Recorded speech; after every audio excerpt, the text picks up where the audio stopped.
Amém. Assim como o Rocha disse, eu disse no início, último domingo de 2024.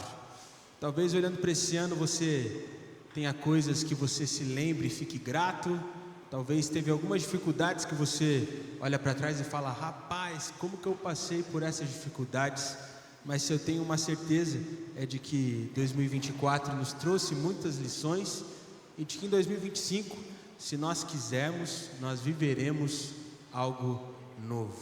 Eu não sei você, mas eu gosto desse final de ano e também ao mesmo tempo o início de um novo ano. Eu não sei você, mas parece que uma nova esperança surge no coração. Mas eu também percebo uma coisa: conforme os anos vão passando, essa esperança vai ficando melhor. Conforme você vai crescendo, amadurecendo, você vai percebendo que na verdade muita pouca coisa muda do dia 31 de dezembro para o dia 1º de janeiro. Porque na verdade o que define se a nossa vida vai ser transformada ou não, o que define se nós veremos mudanças na nossa vida ou não, é simplesmente o fato de desejarmos mudar. E sabe o que eu tenho percebido? Eu tenho percebido que muitas pessoas, elas se tornam refém das mesmas coisas conforme os anos vão passando. Porque por mais que os anos mudem, elas não mudam. E sabe qual é a realidade? A realidade é que quem não procura pelo novo vai ser refém do mesmo de sempre. Talvez os anos tenham se passado e os problemas são os mesmos. Talvez os anos tenham se passado e as dificuldades permanecem as mesmas, simplesmente porque você não decidiu mudar. Você não decidiu ter novas posturas, decretar o fim de algo para que então algo novo aconteça. Há um tempo atrás eu estava assistindo uma entrevista com um ex-jogador de futebol e ele estava contando que a carreira dele foi meteórica. Ele ainda muito novo, ele foi para a Copa do Mundo. 4 anos depois ele se tornou campeão do mundo pelo Brasil. Ele era muito requisitado, ele jogou em grandes times, jogou na Europa. Ele era uma pessoa muito importante e considerada muito bem sucedida. Mas quando ele tinha 29, 30 anos, ele teve uma lesão muito séria no joelho. E as coisas começaram a mudar, porque por mais que ele fosse a mesma pessoa, ele não conseguia mais ser o mesmo jogador. E a carreira dele foi indo de mal a pior. Ele começou a jogar em times menores, em ligas menores, em países com ligas duvidosas. Ele chegou a jogar na China, em Israel. E a hora que ele viu, ele estava num time do interior de Goiás. Eu não tenho nada contra Goiás, mas era um time que nem estava disputando a 4ª divisão do futebol brasileiro. E ele disse que mesmo assim, ele não desistia. Ele falava que ele ficava tentando, porque ele achava que ele ainda conseguiria ser um bom jogador. Mas qual que era o problema? O problema é que depois de tantas cirurgias, o joelho dele já não era mais o mesmo. E ele disse que ele ficava lutando contra aquilo, até que um dia o pai dele entrou no quarto dele e disse assim: olha filho, vou ser bem sincero com você, tá bom? Eu vou dizer só uma palavra: acabou. Teu joelho não aguenta mais. Não dá mais para você ser jogador. Você não vai conseguir voltar a ser quem você era antes. Mas olha, você é conhecido no Brasil, você tem a oportunidade de ter uma nova carreira, você é uma pessoa carismática, você pode ser bem sucedido em outras áreas.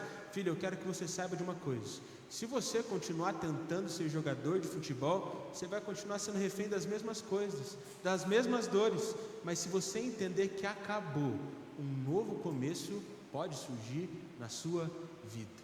Naquele momento ele disse que foi muito difícil para ele. Ele ficou alguns dias quase sem comer, sozinho no quarto dele ali, pensando no que ele ia fazer do futuro. Mas ele decidiu que naquele momento ele ia parar, e ele ia começar a estudar para então se tornar um comunicador. E hoje em dia o que ele diz é que ele se considera um comunicador muito melhor do que o que ele foi como jogador. Tudo porque em algum momento da vida dele, ele decidiu decretar o fim de algo para que então ele pudesse viver algo novo. Sabe qual é o grande problema da maioria das pessoas? O grande problema da maioria das pessoas é que elas acham que no ano novo tudo vai mudar, novas oportunidades vão surgir, elas vão fazer novas coisas. Mas sabe o que as pessoas esquecem? Elas esquecem de decretar o fim de coisas que precisam ser esquecidas. E apesar de ter novos anos, novos dias, novas oportunidades, as pessoas continuam vivendo a mesma coisa, porque têm a oportunidade de viver o novo, mas não decretam o fim das coisas que precisam ser terminadas. para um novo começo, a gente precisa decretar o fim de algumas coisas, para que então a nossa vida seja transformada e para que a gente viva algo novo no Senhor. Eu não sei você, mas eu estou esperançoso. Eu creio que em 2025 eu vou viver algo novo. Mas se tem algo que Deus tem falado comigo, é para que eu possa, para que se eu quiser viver algo novo, eu preciso decretar o fim de algumas coisas velhas. E é justamente sobre isso que eu quero conversar com você nessa manhã, através do tema Todo Novo Exige um Fim. Por isso, se você puder e quiser, eu queria te convidar a abrir a sua Bíblia no Evangelho de João. Nós vamos ler o capítulo de número 16, do verso de número 5 ao verso de número 11. João, capítulo de número 16, verso de número 5 ao verso de número 11. Eu vou ler a palavra na tradução NVI. Eu espero que os irmãos consigam acompanhar essa leitura junto comigo. João, capítulo de número 16, verso de número 5 ao verso de número 11, onde a palavra do Senhor diz assim para nós: Agora que vou para aquele que me enviou, nenhum de vocês me pergunta: para onde vais? Porque falei essas coisas, o coração de vocês encheu-se de tristeza. Mas eu afirmo que é para o bem de vocês que eu vou. Se eu não for, o conselheiro não virá para vocês, mas se eu for, eu o enviarei. Quando ele vier, convencerá o mundo do pecado, da justiça e do juízo. Do pecado, porque os homens não creem em mim. Da justiça, porque vou para o Pai e vocês não me verão mais. E do juízo, porque o príncipe desse mundo já está condenado. Vamos orar mais uma vez? Feche seus olhos, baixe sua cabeça. Vamos buscar o Senhor. Senhor, nós te agradecemos, ó Pai. Te agradecemos porque sabemos que o Senhor já tem feito grandes coisas nas nossas vidas. Te agradecemos porque, apesar das nossas dificuldades, apesar do nosso pecado, o Senhor continua nos amando e o Senhor está pronto para nos ajudar a vencermos as nossas dificuldades, para vivermos algo novo em Ti. Por isso, nesse momento, nós te pedimos para que o Seu Santo Espírito venha com poder nesse lugar, enchendo corações, de forma que possamos decretar o fim de algumas coisas, para que novas coisas possam acontecer em nossa vida nesse ano que se aproxima. Fala conosco, Pai, quebranta os nossos corações. É isso que nós te pedimos em nome do Senhor Jesus. Amém. Irmão, você tem uma parte dos evangelhos que eu gosto. É o momento em que Jesus começa a avisar os discípulos que ele precisava ir e de que eles ficariam sozinhos com o Espírito Santo. Eu não sei você, mas eu imagino o quanto os discípulos eles ficaram amedrontados e até muitas vezes frustrados. Porque pensa comigo, muitos ali tinham largado o seu emprego, tinham largado a sua família, a sua casa para seguir a Jesus. E agora, depois de 3 anos deles vendo Jesus curando as pessoas, deles começando a crer de que realmente Jesus era o Messias, deles começando a ver de que Jesus era sim a esperança de Israel, Jesus começa a dizer para eles que eles estavam indo. Aquilo não fazia muito sentido. O que a gente pode perceber, estudando alguns teólogos, alguns estudiosos, é de que os judeus eles esperavam que o Messias fosse um pouco diferente e não como Jesus. Eles pensavam que o Messias seria um grande líder, que seria um rei de Israel. Eles esperavam que o Messias seria o líder de um exército poderoso que derrotaria os romanos para que eles pudessem ser líderes. O povo estava simplesmente esperando que algum Salvador se levantasse de forma esplendorosa, que fizesse todo o trabalho, que eles ficassem ali apenas observando. Mas Jesus veio mostrar outra coisa. Jesus veio mostrar para aqueles discípulos e para nós de que nós não precisamos de um novo Salvador, se o Salvador já habita em nós. Imagina o desespero dos discípulos ouvindo de Jesus, de que eles teriam que cumprir a missão de Jesus. Imagina o desespero dos discípulos percebendo de que eles teriam que fazer as coisas sem o mestre estar com eles. Imagina o desespero dos discípulos de perceberem de que Jesus já não estaria ali orientando, guiando, dizendo o que ia fazer. Eles ficaram desesperados, mas o que Jesus queria dizer para eles naquele momento era de que o ciclo dele tinha encerrado e de que eles não precisavam mais dele ali, porque ele estaria habitando neles através do Espírito Santo. Tem muita gente esperando um Salvador. E talvez você, nesse fim de ano, está esperando que algo novo aconteça para que então a sua vida seja salva por um novo emprego, por uma nova família, por um novo relacionamento que apareça na sua vida. Talvez você está esperando um Salvador, mas você não precisa de outro. Sabe por quê? Porque o seu Salvador já habita dentro de você através do Espírito Santo de Deus. E se você quiser fazer algo novo, você só precisa se apegar a Ele e mudar as suas posturas. E eu acredito que esse texto ele nos dá algumas dicas. Eu acredito que esse texto mostra para nós 3 coisas que nós precisamos dar um fim nas nossas vidas para que um novo começo possa ficar claro para nós. E para que a gente possa assim viver a partir daquilo que o Espírito nos ordena. Eu acredito que a primeira coisa que a gente tem que acabar na nossa vida é o nosso pecado. E muitas vezes as pessoas olham para o pecado de um jeito religioso, porque elas acabam confrontando a ação do pecado e não o coração que está por trás do pecado. Eu realmente acredito que o grande problema do pecado não é a ação em si, mas a falta de conhecimento que nos leva a pecar. Já parou para pensar que toda vez que você peca é porque você foi enganado? É porque você achou que aquela atitude ia fazer com que você tivesse bons resultados, mas na verdade o gosto do pecado é sempre amargo? Já parou para pensar que o grande problema no pecado não é só uma atitude, mas é o fato de você não se render à palavra de Deus e viver a partir do que ela ordena? Sabe qual é o nosso grande problema? O nosso grande problema é que a gente tem combatido atitudes, mas Jesus quer transformar o nosso coração, para que então as nossas atitudes sejam transformadas. Muitas vezes a gente não conhece a Deus, a gente não conhece as coisas de Deus, e é por isso que nós nos entregamos ao pecado, achando que o pecado é melhor do que a vida com o Senhor. E sabe qual é o pior de tudo isso? O pior de tudo isso é de que a ignorância sempre nos faz lutar a batalha errada. A gente acaba batalhando contra os outros, a gente acaba batalhando contra as circunstâncias, a gente acaba batalhando contra as coisas, sendo que na verdade nós deveríamos estar batalhando contra nós mesmos. Há um tempo atrás teve um nadador europeu que ele gerou um burburinho nas mídias sociais, principalmente no país onde ele mora e nasceu. Ele gerou um burburinho porque esse nadador, ele comemorou muito, mas muito mesmo, quando ele ganhou um título nacional. Ele era um nadador assim, que tem ele é muito famoso no mundo todo. E ele estava competindo lá numa competição que era muito pequena para o tamanho dele. E quando ele ganhou, algo que todo mundo esperava, ele começou a comemorar de uma forma estrondosa. E naquele momento as pessoas começaram a comparar a comemoração que ele teve quando ele conquistou um campeonato nacional, bem pequeno, e o quanto ele comemorou quando ele ganhou um título mundial, que era o título que todo mundo queria ganhar. E eles perceberam de que ele tinha comemorado muito mais no título nacional do que no título mundial. Então as pessoas começaram a querer saber o porquê que ele tinha comemorado tanto, mesmo sendo um campeonato tão pequeno.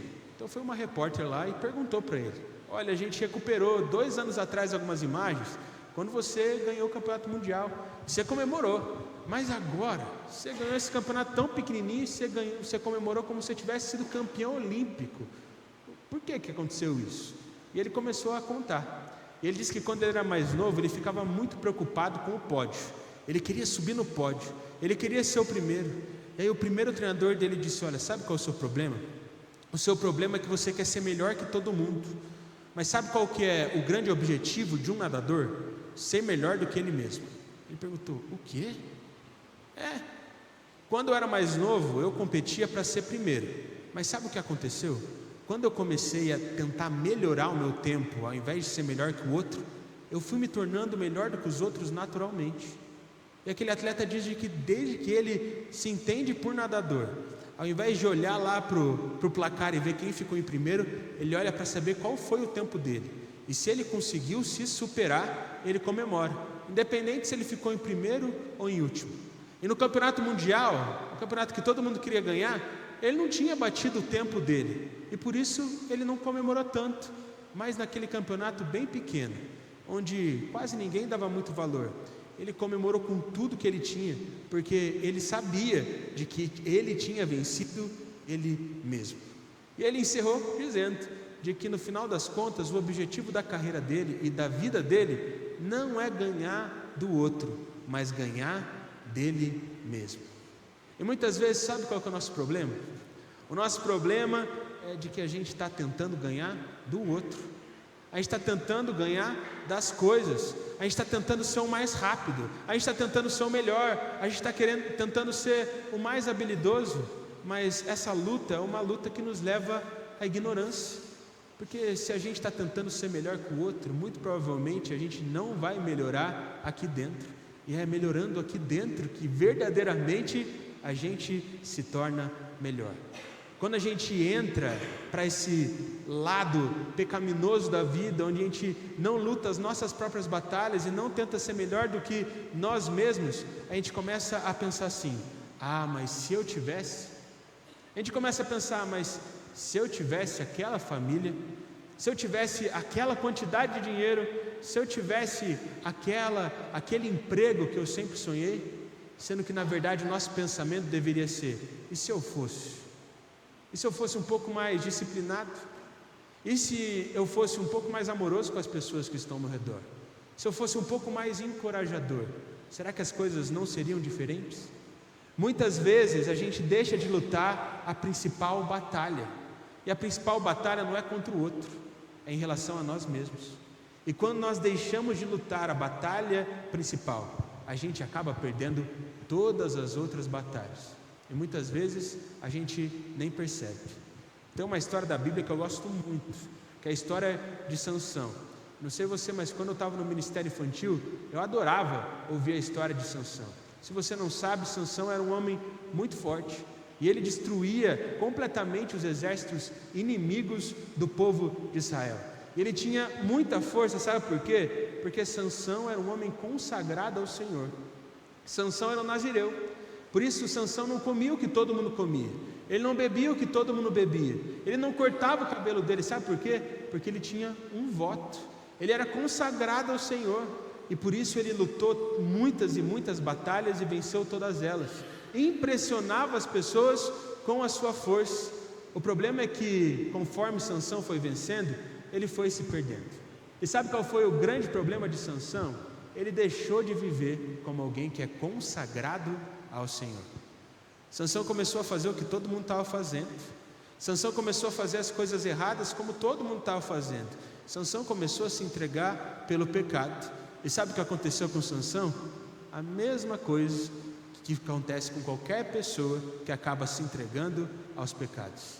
Ele acabou sendo enganado. Ele estava tendo um relacionamento com uma mulher que chamava Dalila. Dalila contou de que a força do Sansão estava no voto que ele fazia, que não podia cortar os seus cabelos. Os inimigos vieram à noite, cortaram o seu cabelo, e Sansão foi derrotado. E sabe, eu lembro quando eu era criança, eu ficava frustrado, porque eu pensava assim: nossa, mas Sansão era alguém tão forte, como que ele pôde tomar uma decisão tão boba assim? Sabe por que Sansão tomou uma decisão tão boba? Porque ele deixou de lutar a principal batalha. Sansão, ele continuou lutando contra os outros e continuou sendo vitorioso. Sansão continuou tendo força para vencer batalhas externas. Mas sabe qual foi o grande problema? Ele deixou de lutar as batalhas mais difíceis, as internas. Deixou de ser consagrado ao Senhor e, consequentemente, não viveu o novo que o Senhor tinha para ele. Muitas pessoas pensam que Sansão foi derrotado porque cortaram o cabelo dele. Mas Sansão não foi derrotado porque cortaram o seu cabelo, mas porque ele deixou de ser consagrado ao Senhor. E tem muita gente por aí que está perdendo as suas batalhas, e pensa que está perdendo as suas batalhas porque não tem mais tanta força, porque não tem mais tanta coragem, porque não tem mais tanto dinheiro. Mas sabe por que tem muita gente perdendo as suas batalhas? Porque deixou de viver uma vida consagrada a Deus e continua refém dos mesmos pecados de sempre. Por isso, se em 2025 você quer viver algo novo, decrete um fim no pecado na sua vida, para que você possa perceber o agir do Senhor em você. Isso nos leva à segunda coisa, de acordo com esse texto, que nós precisamos colocar um fim, para que um novo começo cheio de vigor, possa surgir em 2025. Nós devemos acabar com a nossa justiça. Muitas vezes a gente se acha tão justo, a gente se acha tão bom, a gente se acha tão santo, que a gente acha que nós deveríamos ditar as regras da nossa própria vida. Você já se viu assim? Alguma vez na sua vida você já percebeu de que na verdade a gente comete os maiores erros quando a gente se acha bom demais? Quando a gente acha que a gente está na crista da onda? Sabe por quê? Porque muitas vezes a gente quer viver a nossa justiça e não a justiça de Deus. A gente começa a se achar melhor do que o Senhor, a gente começa a achar melhor do que os outros, e a hora que a gente vê, a gente está trilhando um caminho errado, porque a gente está trilhando um caminho sozinho, sem Deus. A gente está vivendo a nossa vontade e não a vontade do Senhor. É por isso que nós precisamos acabar com a nossa justiça, entendendo que Ele é bom, Ele é santo, Ele é o Rei, e se deixarmos Ele reinar em nossas vidas e vivemos a vontade dEle, algo novo pode acontecer, e nós viveremos o extraordinário de Deus. Mas sabe qual é a realidade? A realidade é que o extraordinário, ele sempre vai custar o previsível. Tem uma pessoa que eu assisto na internet que eu gosto muito dela. Ele é um empresário, e eu gosto muito da história de como ele se tornou empresário. Porque ele diz que desde que ele era muito pequeno, as pessoas diziam de que para trazer segurança, ele precisava passar no concurso público. Então desde muito novo ele focou nisso. Ele fez direito, começou a estudar, e ele foi passando os concursos, e ele estava ali vivendo uma vida muito estável. Mas teve um problema. Ele estava ganhando muito bem, ele tinha muita segurança, mas ele não gostava do que ele estava fazendo. Ele não sentia felicidade naquilo que ele estava fazendo ali, e por isso ele começou a ficar entristecido. Sabe o que aquele homem começou a fazer? Ele começou a gravar alguns vídeos no YouTube sobre a paixão que ele tinha. E sabe qual é a paixão que ele tinha? Ele simplesmente gostava de comentar sobre filmes. Talvez você possa estar pensando, nossa, que coisa boa, que coisa boba. Mas, ao mesmo tempo, ele permaneceu gravando. Ele permaneceu fazendo aquelas coisas, porque ele começou a se apaixonar por ser um comunicador, por comunicar em relação àquilo que ele amava. E a hora que ele viu, ele chegou num ponto em que ele estava ganhando com o YouTube a mesma coisa que ele ganhava com o concurso. E aí ele começou a perguntar para as pessoas, olha, o que será que eu deveria fazer? E todo mundo começava a falar, não, fica no concurso, porque é uma segurança. Mas ele falava, mas não aguento mais, eu não estou feliz, eu não estou satisfeito. E aí as pessoas falavam, mas se você largar isso, vai que daqui 3 meses acontece alguma coisa, e você para de conseguir ganhar o mesmo que você ganhava como funcionário público. Não larga não. Mas ele estava tão triste com a realidade que ele estava vivendo, mesmo vivendo em tanta segurança, que ele decidiu ir para essa nova carreira que se abriu para ele. E a verdade é que hoje ele é muito bem sucedido. Ele ganhou muitas outras coisas que ele nem esperava ganhar. Ele vive uma vida que, segundo ele, é uma vida extraordinária. Tudo porque ele decidiu enterrar o que era previsível. E muitas vezes a gente está vivendo aquilo que é previsível a nós. E a gente vive a partir da nossa capacidade, daquilo que a gente pode fazer. E aí a gente não arrisca. A gente para de obedecer a Deus porque a gente está querendo viver aquilo que é previsível a nós. A gente para de perseguir algo novo porque a gente já se acostumou com aquilo em que a gente se habituou a fazer e a viver. Mas sabe qual é a verdade? A verdade é que se aquele homem não tivesse largado o concurso, a sua posição como funcionário público e não tivesse ido atrás da sua paixão, ele ia ficar sempre se perguntando o que teria acontecido se eu não tivesse me arriscado. E muitas vezes as pessoas são assim na sua vida com Deus.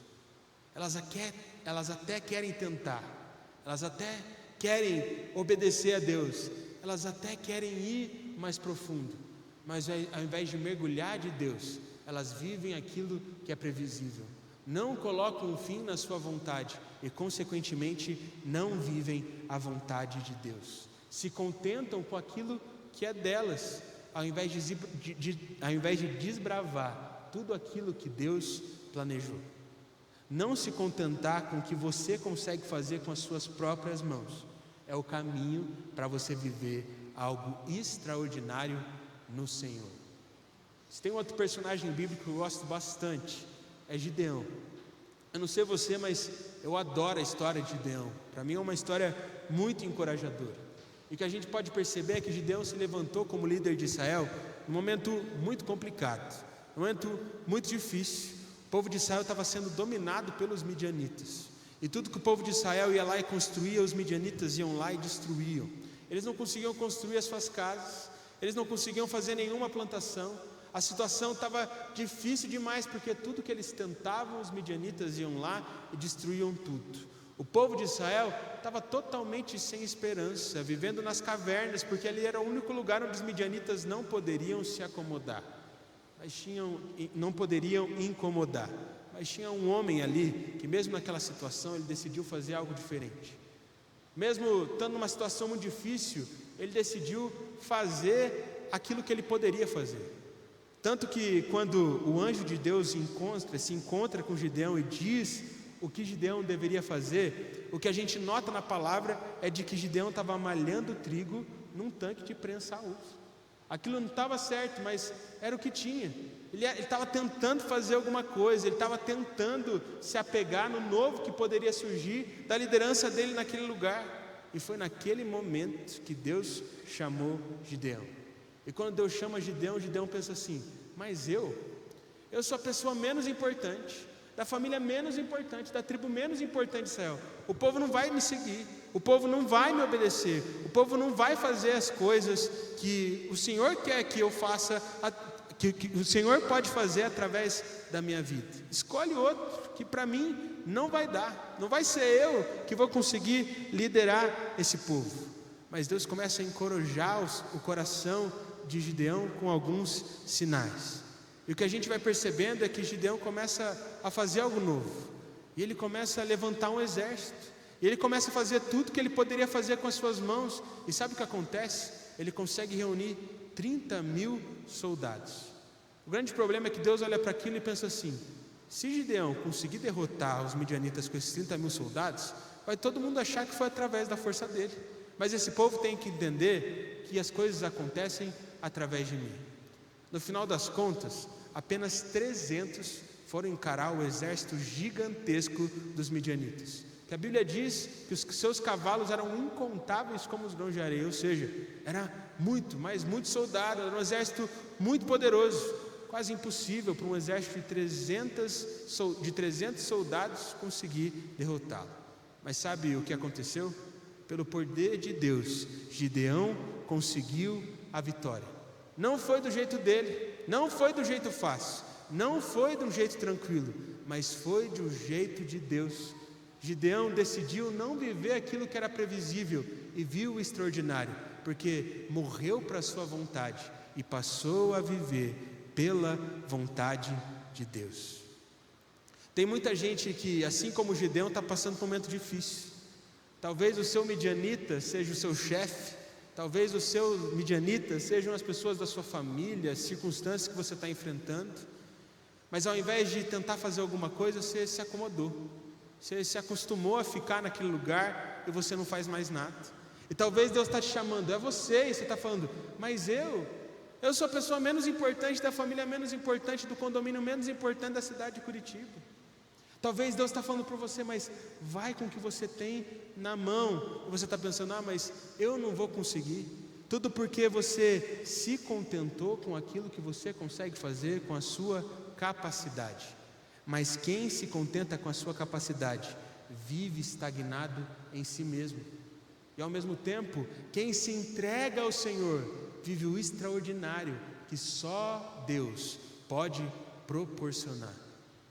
Tem muita gente que não está vivendo algo novo do Senhor, porque não enterrou a sua vontade e tem feito as coisas do seu jeito. Isso nos leva à terceira e última coisa que nós podemos aprender com esse texto, que devemos acabar para que então a gente possa viver algo novo no Senhor. Nós devemos acabar com o nosso juízo. Você já percebeu uma coisa? Que nós, seres humanos, temos a tendência de nos colocarmos no lugar de julgador, ao invés do lugar de ser julgado. A gente sempre tenta analisar, ao invés de ser analisado. A gente sempre tenta definir o que está certo e errado, ao invés de escutar do outro o que está certo e o que está errado. Muitas vezes a gente se põe no banco do juiz. E quando a gente se põe no banco do juiz, a gente sempre se coloca na posição de vítima. Já parou para pensar que a gente sempre é a vítima das coisas? A gente nunca se responsabiliza pelos erros que nós cometemos. A gente sempre tenta arrumar alguma desculpa.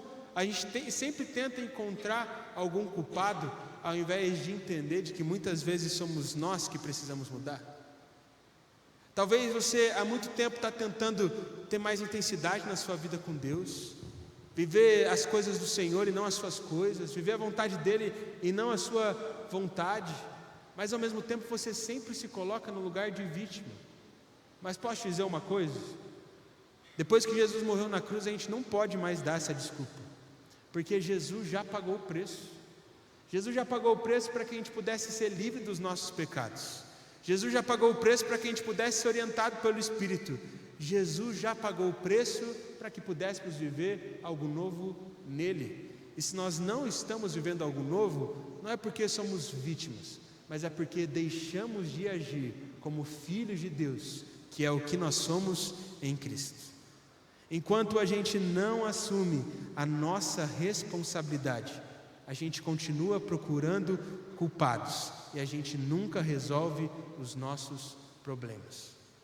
A gente fica sempre apontando o dedo para aquele que tem a culpa, mas ao mesmo tempo nunca aponta o dedo para apontar soluções. Há um tempo atrás eu estava assistindo uma entrevista de um cantor bem famoso aqui no Brasil. E ele começou a contar o quanto ele está conseguindo se reestabelecer e quanto ele está tentando se tornar livre de um vício que ele tinha. E esse vício era o álcool. Eu achei a entrevista dele muito interessante porque ele foi muito aberto. Ele começou a dizer o porquê que ele se tornou prisioneiro daquilo e porquê que as coisas não iam para frente, porquê que ele ficou estagnado naquele lugar. E ele disse que quando ele se tornou um cantor famoso, com sucesso, ganhando dinheiro, ele percebeu que por mais que ele tivesse conquistado tudo aquilo que ele sempre desejou e sempre sonhou, ele não estava bem com ele mesmo. Estava todo mundo falando que ele estava na crista da onda, que as coisas tinham acontecido para ele, mas ele não se sentia bem com quem ele tinha se tornado. E com isso ele começou a colocar na bebida as suas frustrações. E ele dizia que quando ele ia cantar num show, ele começava a beber porque ele ficava nervoso, porque ele achava que ele não era merecedor de tudo aquele povo estar ali assistindo ele cantar. E por isso ele bebia, e quando chegava a hora de cantar, ele não conseguia performar direito. Ele cantava todo desafinado, dava um monte de gafe, e quando ele voltava para casa, ele ia ver nas redes sociais e estava todo mundo criticando. Quando ele percebia todo mundo criticando, todo mundo falando que ele já não era mais o mesmo, todo mundo falando que ele estava no fundo do poço, ao invés de tentar transformar, sabe o que ele fazia? Ele voltava a prestar contas ou a buscar consolo naquilo que o fazia mal. E ele bebia mais. E ele falou que ele ficava preso nesse ciclo, porque ele ficava triste, bebia, e ao mesmo tempo, para se recuperar, ao invés de fazer algo novo, ele fazia o velho que ele conhecia. E ele vivia nesse ciclo sem fim, até que um dia alguém chegou para ele e falou: olha, você tem que parar, não dá mais, vamos parar com tudo isso, porque você pode até estar continuando conquistando dinheiro, fama, oportunidades, mas se você continuar desse jeito, você vai perder você mesmo e perder a sua família. E ele disse que quando ele ouviu aquilo, foi muito difícil. E ele demorou alguns meses para entender de que aquela decisão era a decisão correta. Mas ele percebeu de que o que fez bem para ele foi quando ele parou de fugir. Ele parou de procurar culpados, ele parou de olhar as redes sociais, decidiu olhar no espelho e disse: a culpa é minha. Eu vou ser livre desse vício e não vou permanecer mais nesse ciclo. E quando isso aconteceu, ele começou a buscar outras coisas. ele começou a ir para a igreja, ele começou a buscar outros hobbies, outras oportunidades, ele começou a ler outros livros, ele começou a fazer outras coisas. E a hora que ele percebeu, ele estava vivendo algo novo, porque ele parou de procurar culpados e decidiu correr atrás da solução. Sabe o que eu tenho percebido? Tenho visto muita gente que vive procurando culpados, que vive procurando desculpas, porque esquece que Jesus já pagou o preço. E se Jesus já pagou o preço, nós já somos filhos de Deus, o Espírito Santo de Deus já está dentro de nós. Por isso que a gente não precisa apontar erro dos outros ou procurar culpados. Nós só precisamos perseguir o Espírito que habita em nosso coração, para que algo novo possa surgir. Quando nós morremos para nós mesmos e vivemos para o Espírito, algo novo surge, porque nós passamos a compreender o quanto é melhor caminhar com o Senhor do que caminhar sem Ele. Para uma nova vida, a gente precisa morrer para nós mesmos. Prometo que eu estou encerrando. Tem uma história na palavra que eu gosto muito, e é a história, o momento em que Jesus ressuscita Lázaro. E o que a gente pode perceber nessa passagem, o que a gente pode perceber nessa história relatada na Bíblia, é de que Jesus estava com seus discípulos numa cidade um pouco distante de onde Lázaro estava, e ali, naquele momento, Jesus começa a receber notícias de que Lázaro estava morrendo. E é o que todo mundo esperava ali da família de Lázaro, é de que Jesus viria, para que então Lázaro pudesse ser curado e uma nova vida fosse vivida por ele. O problema é que Jesus ele fica ali, no lugar onde ele estava. Ele continua pregando o evangelho naquela cidade. 2 dias depois vem a notícia de que Lázaro tinha morrido. E quando Lázaro morreu, eu imagino que a própria família de Lázaro e até mesmo os discípulos de Jesus pensariam que ele ficaria ali naquele lugar, porque ele já estava morto, não tinha o que fazer. Mas Jesus decide ir até a cidade onde o corpo de Lázaro estava e a família dele estava também. E quando Jesus chega, a irmã de Lázaro, que se chamava Marta, já bate um olho nele e fala: ah, meu Senhor, se você tivesse vindo, o meu irmão não teria morrido. Mas ao mesmo tempo, Jesus estava dando ali a oportunidade para mostrar o que ele faria através do poder de Deus na vida daquele homem e na vida daquela família. Quando ele chega no lugar ali onde o corpo de Lázaro estava, Jesus olha para todas aquelas pessoas e disse: olha, tirem a pedra. E as pessoas começaram a achar que Jesus estava meio doido. Elas começaram a falar assim: Jesus, já faz 4 dias que Lázaro morreu, vai estar um cheiro aí insuportável, deixa o homem lá. Mas Jesus fala: tirem a pedra. Naquele momento as pessoas tiram a pedra, e Jesus, com a autoridade que vinha do Espírito, olhou para aquele lugar e disse: Lázaro, venha para fora. E naquele momento, para surpresa de todos, aquele homem veio andando para fora. E Jesus ressuscitou aquele homem pelo poder de Deus. E Lázaro ia poder viver uma nova vida, pois o seu Salvador estava ali, pronto para ajudá-lo a viver algo novo. E sabe o que acontece comigo todas as vezes que eu leio ou escuto essa história da ressurreição de Lázaro? Muitas vezes eu fico pensando: o que eu faria nessa situação? Quando as coisas estão indo de mal a pior, quando meu irmão está lá morto, quando as coisas não estão dando certo, será que eu tiraria a pedra? Será que eu faria algo novo ou permaneceria ali naquele lugar onde eu estava?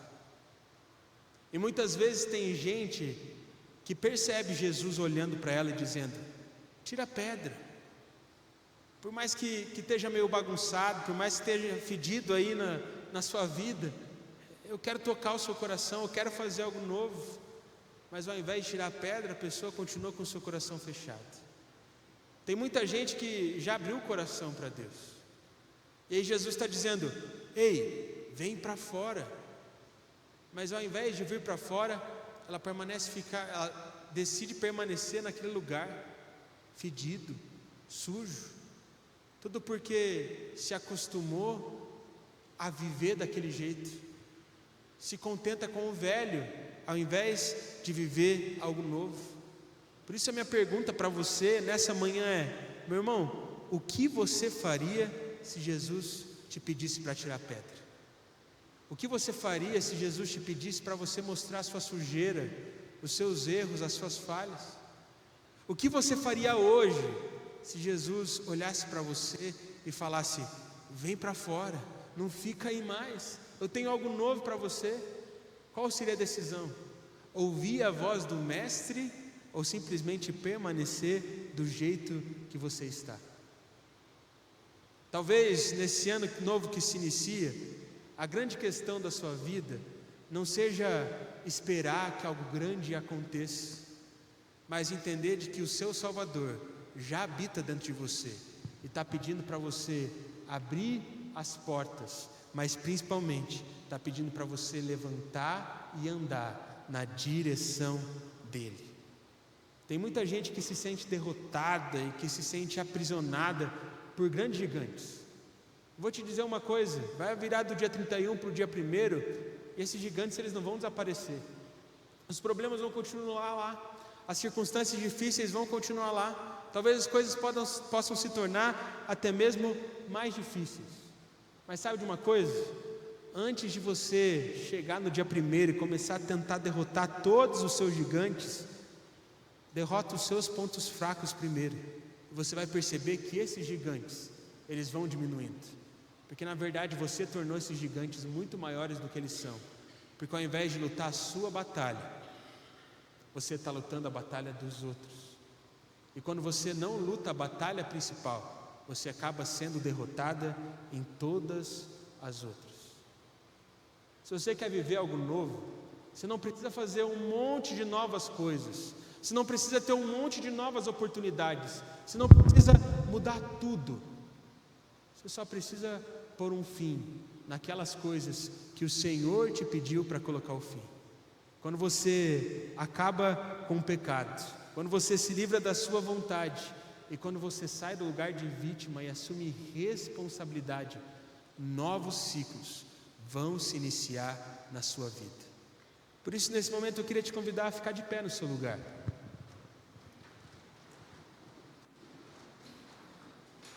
Talvez você tenha vindo para cá com o desejo de ouvir uma palavra renovadora que vai te trazer esperança, e esse era o meu sentido. Mas eu não quero te dar esperança em coisas fúteis, porque para que você possa viver algo novo no seu coração, você precisa pôr fim em velhos hábitos, em velhas coisas, e começar a caminhar os caminhos do Senhor. Nesse ano na minha vida, muitos ciclos estão se encerrando, graças a Deus.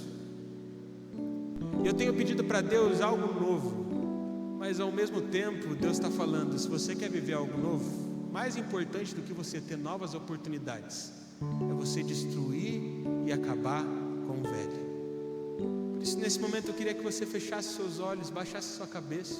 Não quero que ninguém se constrange, mas ao mesmo tempo, se nessa manhã você entendeu que você precisa morrer para si mesmo e viver para o Senhor, se você quer entregar a sua vida ao Senhor Jesus, ou se você quer se reconciliar com o Pai, se você quer fazer uma nova oração, entregando o seu coração e reafirmando aquilo que você já fez, queria que você levantasse uma de suas mãos.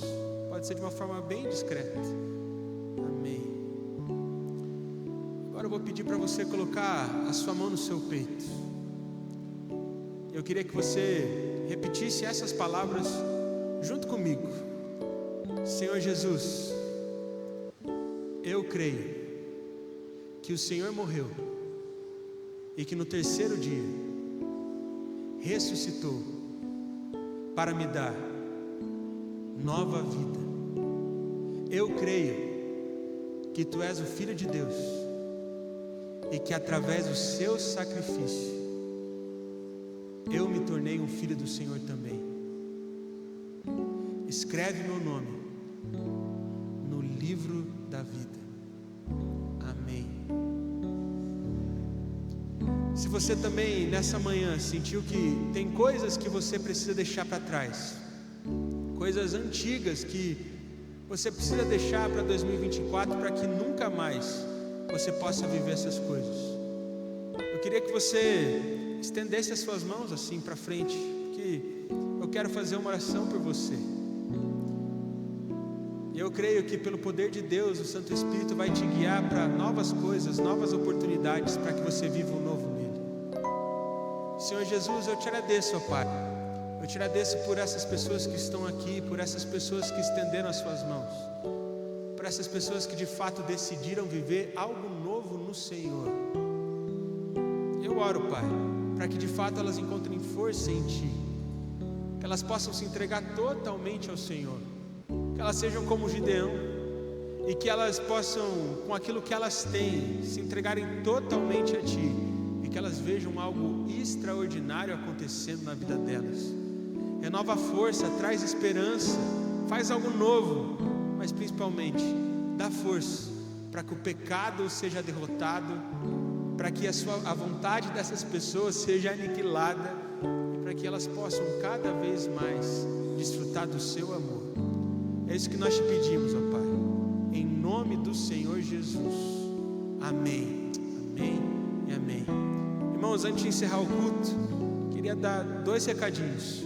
O primeiro é, nessa terça-feira nós não vamos ter culto, é dia 31 de dezembro, e nós não vamos ter expediente aqui na igreja também, tá bom? Falei certo, né, Sebastião?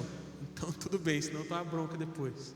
E o segundo aviso é de que os nossos pastores, tanto a pastora Priscila quanto o pastor Paulo, estão de férias, ou seja, vocês vão ter que me aturar até o dia 13 de janeiro, tudo bem?